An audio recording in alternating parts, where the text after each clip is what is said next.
The Boston Celtics came out angry after an embarrassing loss in game one with an Embiidless Sixers. But last night they prevailed and bounced back with a huge win in game two. I'm going to be joined by a special guest on this episode and Jason Tatum, nowhere to be seen last night. 7 points, 7 rebounds. Where was he? How does he get back into his groove? We got that and a lot more on the Celtics corner right after this.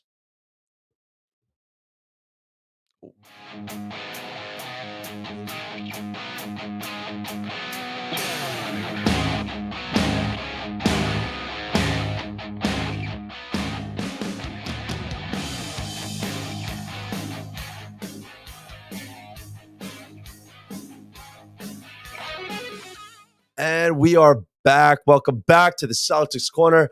I am hosted Brian Nasto, and I'm joined here by my dear friend, Jake Rizzardo. How you doing, buddy? What's going on, Brian? 1-1 in the series. Last name Versino, kind of butchered it a little bit, but we move along. Yeah. Going on. I'm sorry I was hot.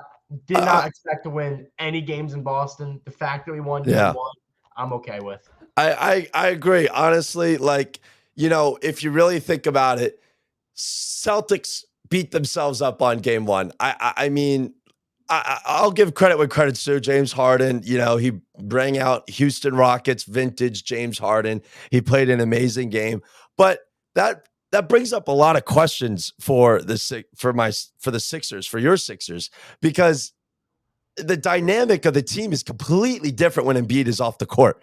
And I think the Celtics didn't realize how aggressive, because I don't know how many times they've seen the Sixers played against the Sixers without Embiid playing. I mean, I know they go up against each other 4 times throughout the regular season, but I got to look back if Embiid played them at all, wasn't playing on the court when they did it, because honestly, I think the Sixers are better without him. I mean, what are your thoughts on I can't get behind that. We're just looking at a 2-game sample size here. But when Joel Embiid plays, he's an MVP. He's an MVP winner. He won the MVP this year, averaging 33.7. Like, when he's on the floor, the team is just it is that much better. MVP this, MVP that. I get it. It's due. I'll give him his flowers, even though I think Jokic should have won it. I'll give him his flowers. I mean, he led the scoring in the NBA for 2 seasons straight. It's his. He finally got it. I don't want to hear any more complaining out of his mouth about MVP. That's all he cares about is the MVP, it seems like. That's always what was on his mind, how he's always getting snubbed or undertalked and not valued enough. I get it. But we're in the playoffs now. And the MVP has nothing to do with it because he did not show up yesterday. And I mean, you could say, defensively, right? Embiid. First half. Embiid. Only the first half, because by then in the third quarter, there's no reason to play him for the rest of the game. So, but you look at it, you look at the both games. It's day and night, the change of the pace of the Sixers, right? I mean, you're running the offense through Harden in game one. The Celtics, I mean, I was furious. My head was through the wall in that game because Celtics have the best defensive guards in the league. You got Marcus Smart, Derek White. You could even throw Malcolm Brogdon in there. These guys could guard. Derek White's the best defensive guard this year, finished the league with the most blocks out of guards. Marcus Smart won Defensive Player of the Year. So these guys know how to guard. But, and I'm going to say it, James Harden just knows how to draw the foul. You guys are foul baiters over there. You say it's a part of the game. I think it's just a cheesy ass way to play the game. And we got in foul trouble, and we just couldn't play tight defense versus Harden. And I think that was what did it. And we just couldn't keep up with the pace of the Sixers. And then game two, I mean, you can interrupt me if I'm wrong here, but game two, Embiid, he's not fully healthy. He slowed down the Sixers. He took up 50% of the touches that was going to other players in game one to keep that offensive flow. And then you got Embiid back on the court. So he's sucking up all those touches. You're trying to get him going, because he hasn't played a basketball game in 13 days. So was it smart for the Sixers to bring Embiid back on game 2, or should you wait for game 3 for him to come back? All right, so if we're being honest, you've said a lot of things I'm going to agree with, but I think we should Oh, have brought Joel Embiid back. I think I it like makes that. more sense in the long run. Yes, you want to get him back in the lineup as soon as possible. Yeah. Even with a fully healthy Embiid, we're not going up 2-0 in Boston. You know that. Doc Yeah. knows that.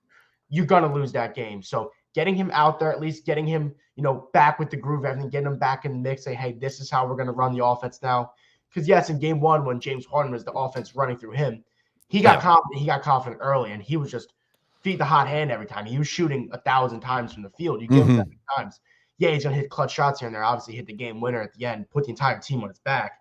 But game 2, you could see when he wasn't the focal point and he was still getting the shots, he just did not look comfortable out there. And he was obviously chucking up bad shots. He was missing a lot of shots. He just didn't look like the James Harden we saw in game 1. I think game 3, going back to Philly, when is it? Tomorrow or is it Saturday? It's Friday. It's Friday night. Friday night.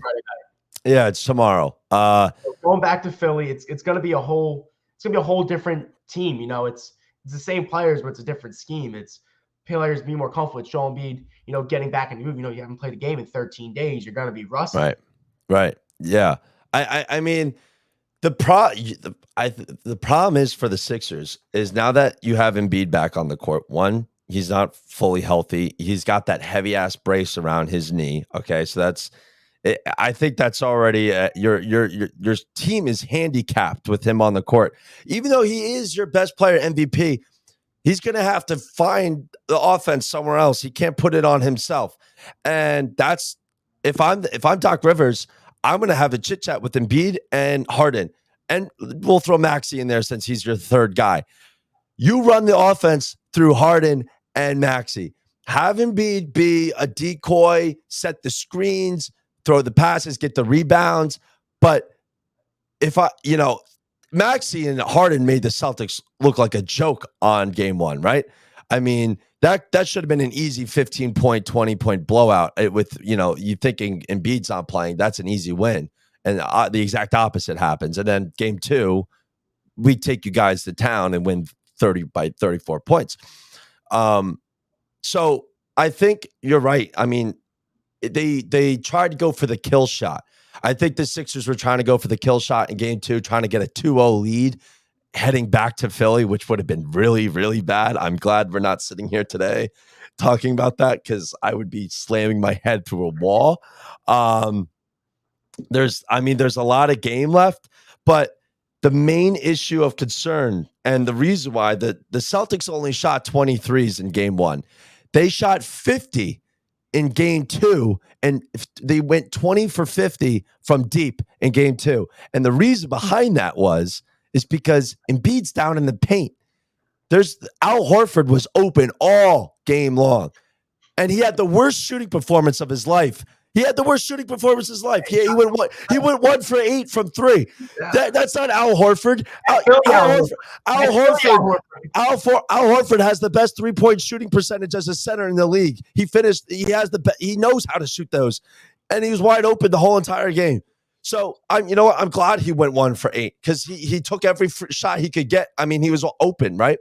So regardless of Al Horford's poor shooting performance, he's not going to shoot like that again. But how are the Sixers going to manage to stretch the floor even with Embiid on there? Because Embiid's going to be sitting in the paint, because if Embiid's not sitting in the paint and Al Horford's dragging him out, who's your rim protector? It's going to be the same thing like game 1, easy layups to the paint for the Celtics.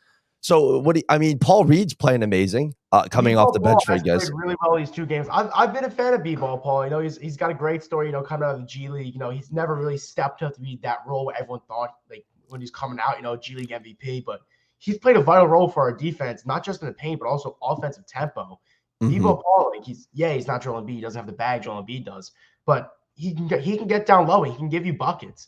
And I think in order the Sixers to win game 3, you're gonna need to play slow paced. Like if you run through Embiid, you have to feed him in the post. You can't be. You played slow pace last night. That did not work out for you. But sometimes lightning doesn't strike twice. Sometimes it does.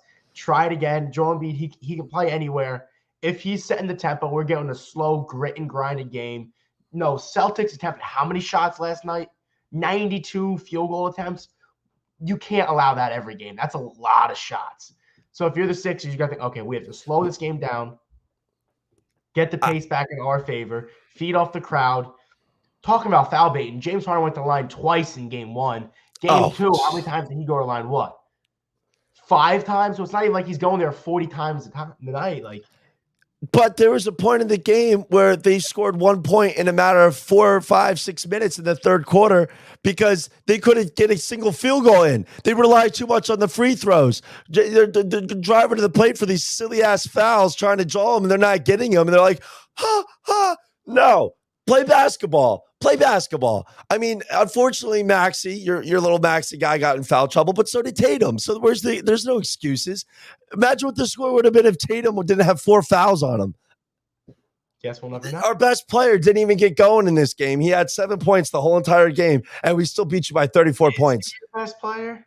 Yeah. Oh my God, we are not having this conversation. We are not having this conversation. He just finished. He finished fourth in MVP votes this year. Oh, so now MVP matters. So now the MVP discussion matters. No, but I'm just saying Brown's not in the MVP conversation, even though I think Brown is a top 10 player in the league. There's no doubt about it. Jaylen Brown and Jason Tatum. I'm taking Jaylen Brown. Who gets more clutch shots? I'm taking Jaylen Brown. I don't know about that. That's where you got me beat, Chief. No, I don't know. Tatum's in his bag when he needs to be. Tatum's in a slump right now. He put up a cool 30 plus points in game 1, but again, he was nowhere to be seen in the fourth quarter. He put up 6 points in that, 5 points in that fourth quarter, didn't close out. Brown in game 1, he put up a good 14 points in the first quarter, nowhere to be seen, has shot the ball once since till the fourth quarter. So, I mean, I think the Celtics try to rely on the unselfish basketball too much. But like, if you got Tatum and Brown and they're in their bag and they're cooking, just feed them the ball. You know, at one point in the game last night, Jaylen Brown was cooking early in the third quarter, put up an easy 8 points within like 2 minutes. You know, he did a little heat check. He chucked the ball deep, try to see if he, I respected that. I'm like, I wasn't mad about that. That's a good heat check. Go for that 35-foot three. I don't care. That's what I like to see. So, who's the best player? Shut up. It's Tatum. We all know it's Tatum. And we always have this conversation. Everyone always likes to have this conversation saying, oh, Tatum has one bad night and Brown's been consistently, he does. Brown is a consistent player. He will get you 20 points at least every single game. But defensively, it's tough.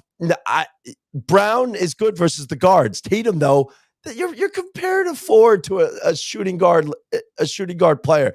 Don't shoot the messenger. Brown did allow Harden 1 point off of 24 possessions that he guarded him last night. So there's the answer right there. Harden has no answer for Jaylen Brown. I mean, I don't know what to tell it to do. You make adjustments. We're overreacting game 1, game 2. I don't feel like the series is going to be a complete blowout like it was in game 2. I feel like obviously both teams are going to make adjustments. That's how playoff basketball is. You guys won in 4 off of a fluke game, and we won by 34 points when your team was fully on the court. We are not the same. We are not the same. We are not. Stars are playing bad. We are not the same. We are not the same. Playing bad? Are you kidding me right now? The Celtics played horrible game 1. That was the worst Celtics performance in the playoffs so far. That you do not lose a game by 4 points when Embiid's not on the court. I'm sorry. That's embarrassing. That was a fluke game. Harden even knew it. He's not dropping 45 points for the rest of the series. Stop it. We don't need him to. But that's the problem. That's what I'm trying to show you something.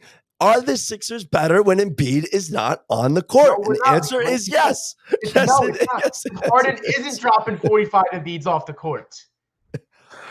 It's like those games where the Grizzlies, when they were missing John Morant, are they a better team without John Morant? No, they're not. Okay. They just play a different style. But end of the day, they play a different style. There's a problem. Again, the style. You bring up style. So we look at Harden. Harden came over to Philly. I think that was a great trade by you guys. You guys obviously won the good. You guys now you look at that trade and it's like that was taking candy from a baby. I But remember arguing last year against a Nets fan at Monmouth. Said, "Oh, who won this trade?" And they're like, right. "Oh, we did." Right. And Well, where's it was Benson? too early to tell. Now it's like it's not even Bro, for question. Benson's may never play a basketball game ever Right. again. I'm not I agree. And so maybe Dylan Brooks, but we'll see. But no, I look back at that, and Harden came in and he played the role of I'm gonna get Embiid his touches. I'm gonna find him. Uh, Harden's no longer took over as the carrier and the the first option for the Sixers, right? So that's the problem. I think Harden needs to realize that he needs to be aggressive, and he's not aggressive when Embiid's on the court. So you, you have an issue there, and it's accountability from Harden, because Harden needs to be able to, okay, Embiid will get his, but I need to get mine too. He worries too much about Embiid when he's on the court. That's the Sixers' issue. Maxi plays his own game. Maxi's fine for you guys, right? But I mean, he had a rough game last night. he got in foul trouble. So did Tatum. So you know what? I'm there's no excuses for Maxi, and there's no excuses for Tatum. Not both of them are out of discussion. But we're looking at Harden and Brown, and I think Jaylen Brown was going to get. We'll see what Harden does game 3, but the aggressiveness is just not there when Embiid's on the court. So I don't know what they're going to do. I mean, they don't even there wasn't even a lot of pick and roll from you guys last night. I mean, you try to get Embiid in the post, try to find the open guy. Shot, the 3 ball wasn't falling. There was a couple of threes that Harden, unfortunately missed. It wasn't, again, a 45-point game is not going to happen again in the rest of the series. We know game 1 was a fluke game. So that's fine. Celtics last year lost the first game in the Bucks series. They lost the first game against the Heat. But guess who won those series? The Celtics. And that's why I have no issue for the rest of the series. I'm not concerned. That was the game of the life. That was the big game. If Celtics win game 2, you're in the corner seat now. Your back's up against the wall. Or game 3, I mean, because game 4 is a do or die game for the Sixers. And then what? Let's say you guys lose this series. Do you break up the team? Yes. There's going to be major implications coming to the Sixers because it's not working. What happens though? Like, you can't trade a player like Joel Embiid. You can't. I mean, is there someone? Who do you even trade him to? Is the thing. It's just hard to build a team around Embiid. I think I get it. The best ability is availability, and he always misses time. But how do you orchestrate a trade for a top 5 player in basketball? For a guy who just won MVP, like, what do you get back? I think after that. Didn't someone on the Sixers front office say they're going to be cleaning the house, so there's going to be major implications if you guys don't win it this year? I saw something like that. Say that every year, though. No, I think this might be it. I think Doc needs to go. Oh God, you guys were praising. You guys been praising him ever since. You guys been praising him ever since he was on your team, and now you want him to go. I don't know a single Sixers fan who's been happy with Doc in the last 2 years. Oh, just like the same thing with Bruce Brown, right? Brett Brown. Listen, Brett Brown. Was an idiot. He was an idiot. So you think it's coaching? You don't think it's the players at all? No, I'm not saying that. I'm saying obviously players come into it, but like, if you trade a player like Joel Embiid, a team's going to want Joel Embiid. A team's going to contend. But what do you have to give up to get him? Like, you can't just trade him for nothing. Yeah. I mean, that's a big package too. I mean, I think that might have to be. You got to change your whole entire style on the Sixers. I hate to say it, but Embiid's got to go somewhere else.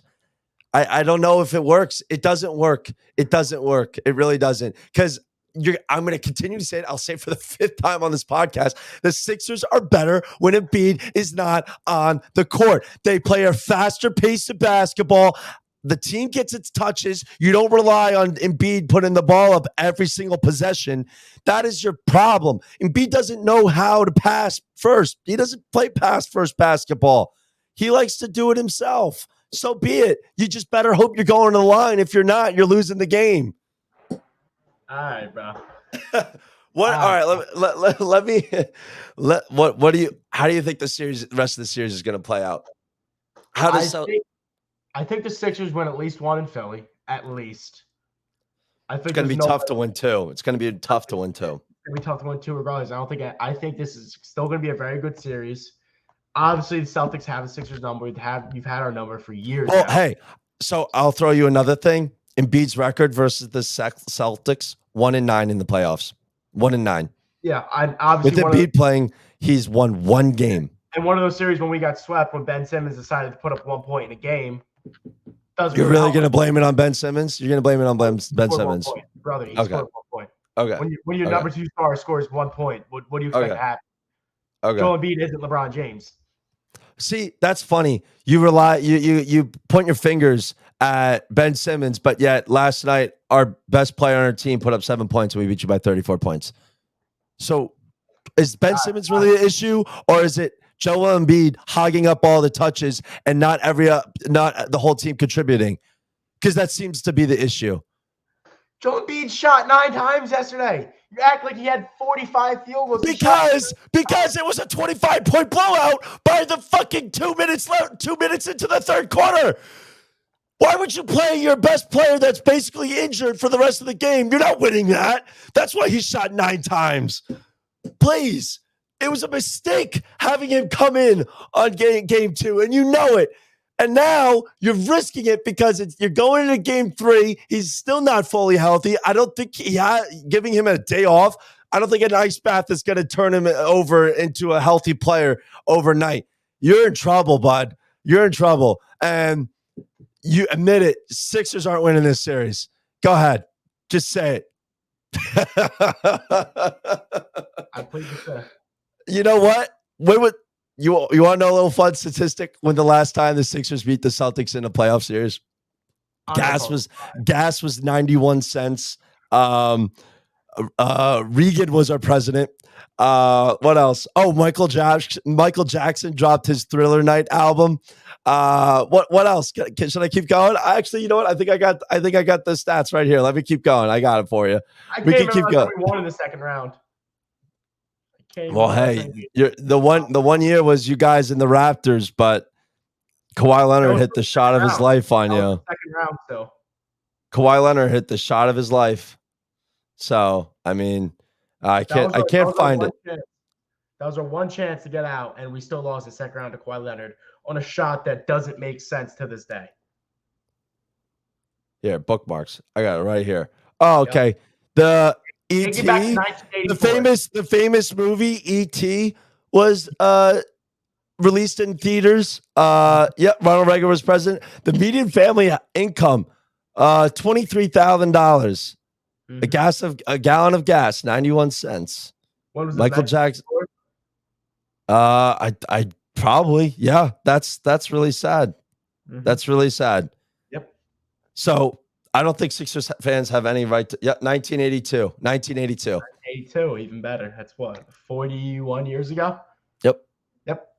Mm-hmm. It'll be huge if you guys do something, but I don't think you will. And I think you guys got to hit the reset button in Philly. But I think I'll give you another win. I think you guys get another win, but I think Celtics in 6. Celtics in 6. That's what I said before this series began. I think Celtics win this in 6 games. Because Scott Foster's going to ref one of these games. You know that's going to happen. Or Tony Brothers too. One of those guys is going to ref one of these games, and Sixers are going to win by 2 or 3 points, just like they did in game 1. And then the rest of the games will probably be 10, 15-point blowouts by the Celtics. So, all right, brother, man. Well, I guess that's all he's got, folks. Keep pushing your narrative. Listen, it's a Celtic podcast. I get it. It's not a narrative when the numbers are there. 1-9 versus the Celtics in the playoffs. That's all I have to say. 1-9. So Embiid's the issue. Embiid will always be the issue, and the Sixers will not win a damn thing until you get rid of Embiid. That's all I have to say. Any final thoughts? I'm looking at Embiid's numbers against Celtics in playoff history. He is not the issue. Oh, my God. The guy's got to get to the line. The guy's got to get to the line. The guy's got to get to the line. The guy will get to the line. He will get his points. That doesn't mean the win. Whoa. Are we trying to look at stats? Are we trying to look at the record? Because in your playoffs, I thought you're supposed to win. I thought you're supposed to win games. You can only do so much as you can do. So if I drop 50 points and I get the loss, hey, at least I dropped 50 though, right? Is it your fault or is it your team's fault? You did all you could. Oh my God. No, because you're not playing team basketball. So it is your fault because the rest of the team isn't getting touches. I'm already losing my voice. I'm trying to get my voice back, but you're going to make me lose it. You're going to make me lose my voice again. You know, actually, I'm happy I have half of my voice gone because I would make you deaf by now because of how I'm screaming. But anyways, final thoughts. Who wins it? Sixers and 7. Okay. What do you expect me to say? Well, you know what? That's the only realistic outcome for the Sixers. I don't think they win in any less. If they win this series, it has to be in 7. And you know what? It's going to be off of. It's going to be some. It's at home. That's rough. The Sixers win both at home. That's real rough. It is, but I think Celtics are going to win the next game. I think they're going to win the next game because Embiid's on the court now, and you're not going to have a game like game 1. So.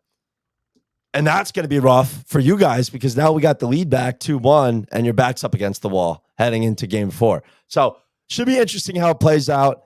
Maybe we'll go tied in Philly and we head back to Boston game 5. We'll see how the rest of the series plays out. I got Celtics in 6. I think they steal one in Philly and they get one on game 5 and they finish it in Philly in game 6. So, all right. Jake, thanks for having me. Maybe we'll have you back on. We'll have another on Saturday after Game 3. Saturday's Cinco de Mayo, though. I don't know if I'm gonna be alive on Saturday. I hear you, man. Me too. It's gonna be a tough one pumping that one out. we're gonna take this one day at a time. It's senior weekend of all. Yeah, me and Jake graduated. So if I miss an episode, I'm sorry, guys. I've been getting hammered the past couple of days. But that's all right. Dying for a couple whiles. Check in on him. Make sure he's still breathing. As long as the Celtics are winning, I could die happy. I'm okay with that. All right, I'm gonna wave my terrible towel goodbye, and hopefully, I'll get you one of these. All right, there you go. Look at that. Green looks good on you. All right, adios. Follow us on the Celtics Corner at Celtics Corner _ for in-game tweets, live updates, posts, and discussions. We will see you on Saturday, Game 3 in Philly. We're taking you home, baby. All right, let's get out of here.